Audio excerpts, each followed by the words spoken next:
You think people who don't post on social media are just shy? Wrong. They're not lurking because they're afraid. They're watching because they've figured something out the rest of us refuse to admit. Let me tell you what psychologists discovered about the silent majority online and why they might be laughing at all of us. First, the uncomfortable truth.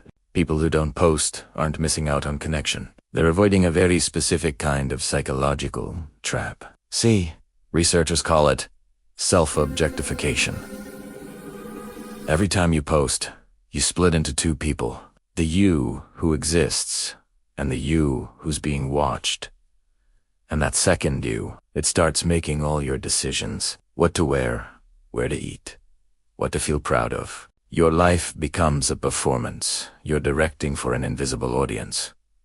Non-posters figured this out early. They realized they were editing their personality for approval. So they just stopped or did. Here's what's fascinating about their psychology. Studies show people who lurk without posting report higher authenticity scores. They're more likely to know what they actually like. Not what gets comments, but what genuinely moves them. Their identity isn't crowdsourced. It's not designed by committee based on engagement metrics.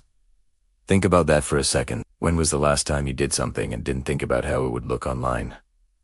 The non-posters do that constantly. Second insight. And this one stings. The people not posting, they're conducting an experiment on you. Social psychologists found that observers without participation form more accurate assessments of others. They see patterns you're too close to notice. Your contradictions. Your performance anxiety. Your desperate need for validation dressed up as sharing. They watch you declare, you don't care what people think. Right before you delete a post that didn't get enough likes in 10 minutes. The silence isn't judgment. It's just observation. But observation feels like judgment when you're performing. Non-posters aren't better than you. They're just not playing your game.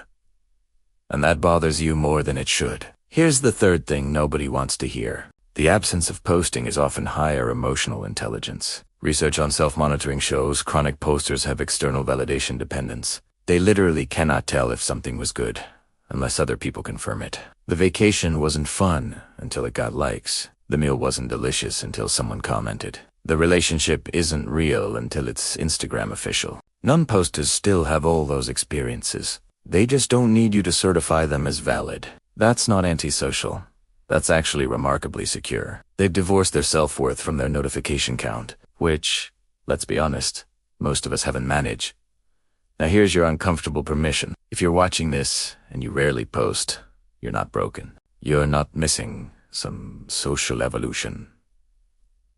Everyone else completed? You opted out of a system that turns intimacy into content.